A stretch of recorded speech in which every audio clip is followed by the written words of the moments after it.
fala um pouco você, se apresenta e já emendando assim que momento que você entendeu que te deu o clique e falando, putz, eu preciso fazer uma revolução do jeito que eu me comunico, senão talvez amanhã não esteja mais aqui. Fala pra gente. Bom, boa noite a todos, né? Acho que vocês já perceberam com boa noite que tem sotaque. Certo. Bom, e o nome também, né? Então, eu sou Ebru, eu sou da Turquia. Eu estou aqui já faz 8 anos. Hoje estou tocando a parte de marketing de caminhões, né, na Mercedes. E, bom, a gente está desenvolvendo várias iniciativas. A gente já vem desenvolvendo várias coisas voltado a BI, né, Big Data, inteligência artificial. E este ano a gente está com a iniciativa de Data Driven Marketing, né? Vou contar um pouquinho realmente como a gente chegou nesse ponto de mudar um pouquinho a nossa abordagem com marketing. Mas primeiro está todo mundo entendendo, né, português? Está tudo certo? Não, sempre tenho essa dúvida, né? Não tem como, mas tudo bem. Então é o seguinte, a gente, como eu falei, tudo começou no final do ano passado. Nos últimos 3 anos, a gente está investindo muito para estruturar os nossos dados dentro da empresa.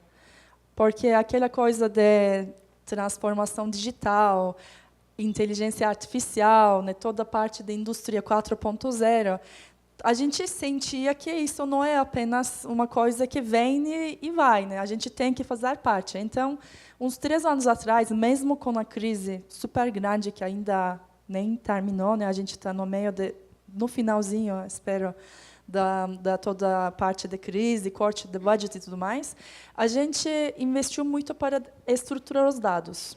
Ou seja, pegar tudo que a gente tem internamente, colocar eles numa estrutura legal, criar um BI, olhar nos dashboards o que a gente tem, ver o que o nosso concessionário produz todo dia, o que tem na produção.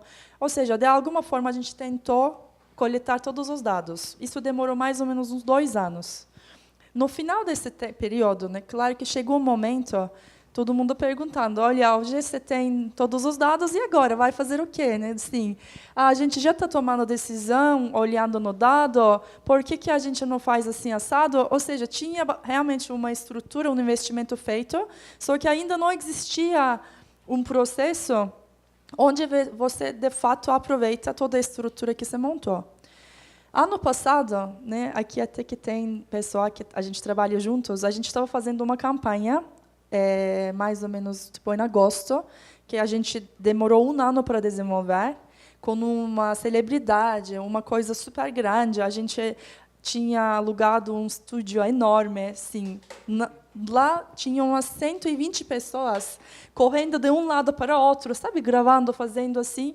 Aí eu fiquei lá no meio de toda essa produção, pensando, olha, a gente está fazendo tudo isso agora, investiu tanto para essa campanha que a gente vai lançar daqui a pouco, quanto que a gente vai vender com isso, né? Imagina eu fazendo essa pergunta no meio da produção, ou seja, não pensei nisso antes, não pensei isso na hora de estruturar uma campanha, nada.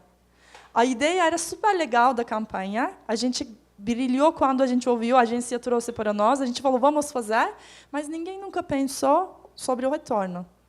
Aí começou a me incomodar aquele negócio lá na produção. Todo mundo aqui estava aí dentro. 120 pessoas para fazer um filme. Me incomodava, eu pensava, gente, quanta coisa, né, assim.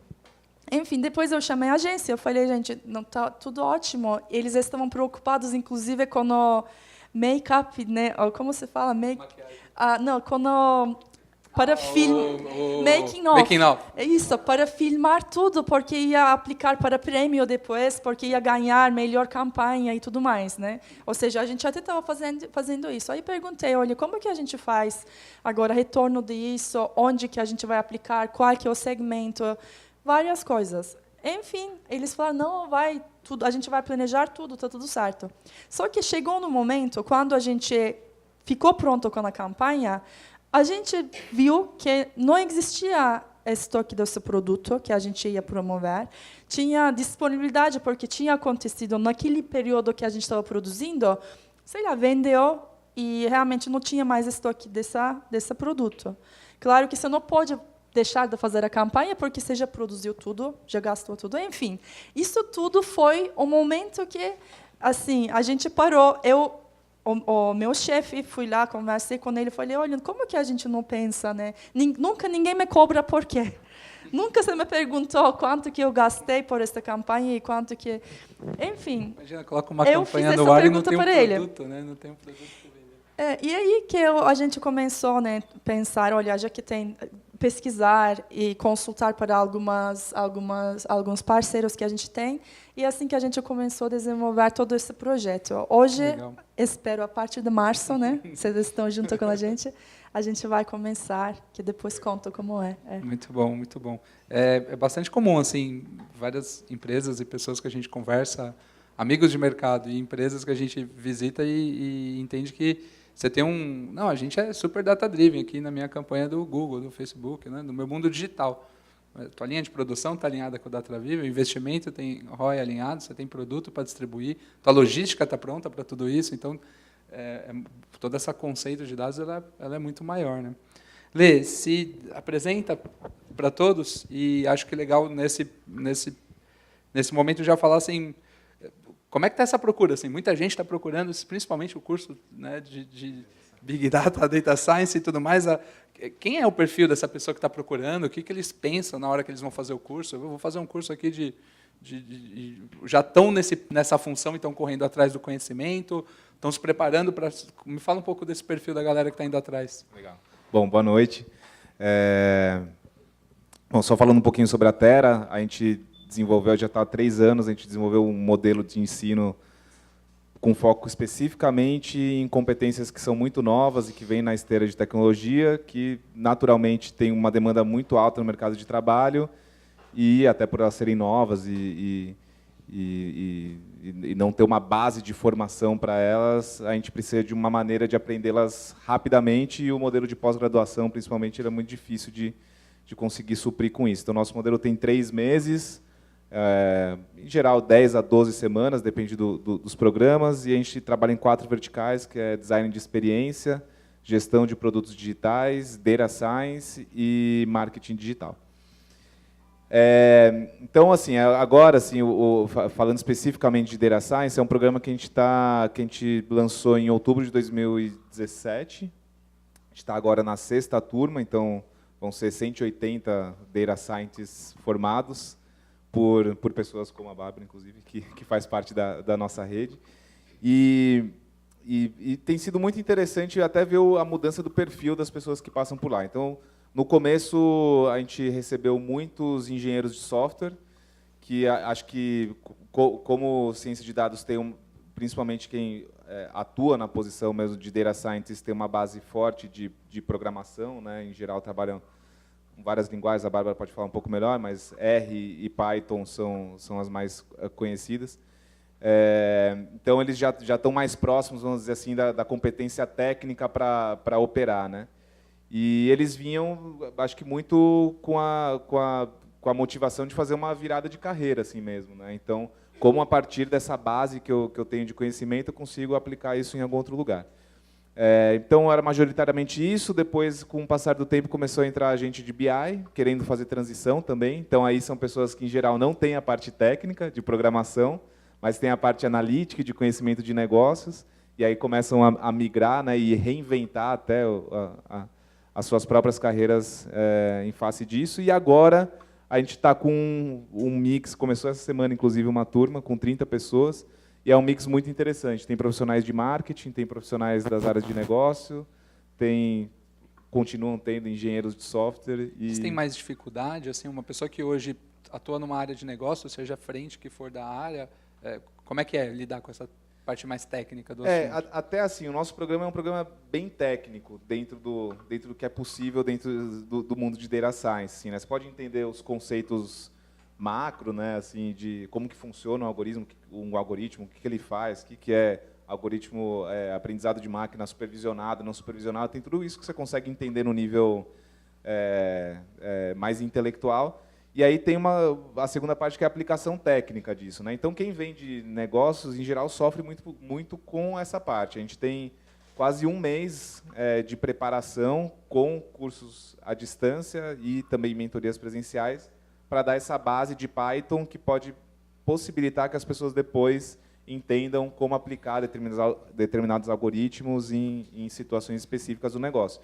Eu acho que o que falta mais para todos os perfis é o entendimento do negócio, em geral. Assim, a parte técnica ela é difícil de pegar, muito difícil, principalmente para quem não vem dessa história antes, assim, mas é possível com algum nível de esforço contínuo, né? Capacidade analítica, acho que muita gente tem, mas a dificuldade maior é entender a aplicação no negócio enfim, de ciência de dados mesmo. Né? Isso casa total com o que a Bru estava falando, né? Putz, legal, a estrutura está pronta, tenho gente, tenho profissional, como é que eu faço isso virar dinheiro, né? Como é que eu transformo dados em dinheiro? Essa é a pergunta. Bárbara está fazendo isso, Bárbara? Conta para a gente um pouquinho aí do seu dia a dia. A pergunta de R$1 milhão. Pergunta de R$1 milhão. Conta um pouquinho, assim, se apresenta, tudo certinho, e um pouquinho do teu dia a dia, da tua rotina, assim, como curiosidade, de repente, para quem está procurando e olhando para isso, como é que é o dia a dia de uma pessoa que já está nessa função hoje tão requisitada? Bem, eu sou a Bárbara, eu trabalho na Acreditas, que é uma fintech. Antes de virar cientista de dados, eu era desenvolvedora, e aí facilitou um pouco a minha vida, né, já saber programação. Aí eu fui a única cientista de dados na empresa por um bom tempo, aí a gente cresceu o time e hoje eu sou a team leader do time. Eu acho que assim, ter um time é muito mais bacana que trabalhar sozinho, claro. Sim. E o dia a dia assim, do profissional, acho que tem muita gente que fala, nossa, o cientista de dados é um unicórnio, porque ele tem que saber tudo isso, né? Ele tem que saber programar, ele tem que saber machine learning e estatística, e ele tem que ter o business sense, né? Eu acho que é a tríade principal que compõe o cientista de dados. E, às vezes, você não vai achar a pessoa que tem tudo. E, ainda por cima, a galera não sabe, né, que é só isso, só tudo isso.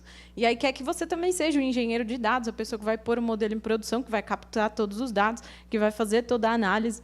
Então, eu acho que tem uma parte aí também que tem outras carreiras ali dentro de dados, que tem o Analytics, ou BI, lá na Acreditas a gente chama de Analytics, né? E tem o engenheiro de dados também, que são os parceiros, assim, acho que no meu dia a dia são as pessoas com quem eu mais posso contar. E aí, no meu dia a dia, tem umas partes tristes, que é tipo limpar o dado, pegar ele, né, achar toda a correlação, entender com o produto, se aquele produto que a gente vai construir com data science faz mesmo sentido, conversar com a galera e entender, por exemplo, o que a galera faz hoje. Descobrir vieses ali dentro. Às vezes você faz uma coisa, está maravilhosa, é quando você vai olhar aquilo lá e você fala, nossa, vazou um dado aqui. Aí você tira aquilo lá, não ficou tão mais maravilhoso assim. É tentar dar previsibilidade do seu trabalho, que eu acho que é um grande desafio hoje, tipo, entender que tem ciência no negócio, não é só um nome bonito. Então, nem sempre vai dar, tipo, eu vou conseguir entregar isso daqui em uma semana. Eu estava ali no celular, eu não sou muito antissocial, assim, mas é porque estava dando uma treta bem gigante ali no modelo que eu estava colocando em produção. Então, acho que faz muito parte do meu dia a dia, assim, trabalhar com dados, limpar dados, e nem tudo são flores nessa parte. E a parte mais emocionante que a galera gosta, eu costumo sempre dar esse choque de água fria para as pessoas. Seja muito resiliente se você quer ser um cientista de dados, porque a parte mais sexy do trabalho assim é 10% só. O resto, você vai estar limpando o dado lá, chafurdando nos dados, na lama que vai estar ali. Às vezes, nem tudo vai estar muito bonito. Às vezes, não vai ter um engenheiro de dados para te ajudar. E aí você vai ter que ficar falando ali para a galera, olha, precisa... Eu tive muita sorte, porque na Acreditas o time de engenharia de dados veio bem antes do time de ciência de dados. Então, a gente já tinha uma estrutura melhor dos dados para trabalhar.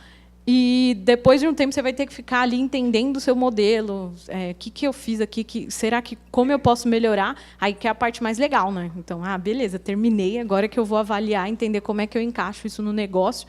E aí no final entra em produção, que eu acho que é a parte mais que eu acho mais emocionante assim do meu trabalho. Depois que entra em produção, eu consigo, tipo, um trabalho que pode ter demorado de 3 a 6 meses, ter melhorado 5% da eficiência da operação, por exemplo. Ter facilitado a vida do cliente. E aí, como eu trabalho numa fintech que trabalha com empréstimo com garantia, eu vou só dar exemplo de empréstimo com garantia. Facilitar a vida do cliente para, por exemplo, ele ver logo na primeira tela, você já foi pré-aprovado, que legal, agora siga para as próximas etapas automaticamente. Então, com que, por exemplo, ele tenha toda essa interação automaticamente. Então, para mim, é muito recompensador esse tipo de trabalho, depois de ter sofrido pra caramba no começo, lidando com essa limpeza. E para o cliente final, ou para o cara mais tradicional de marketing, tipo, não, mas foi só uma mensagem que a gente pôs ali no app e tudo mais. 6 meses de trabalho por trás ali para o negócio acontecer. Como você demorou tanto para fazer isso? Você não tem ideia, cara. Os dados, a quantidade de dados que tinha.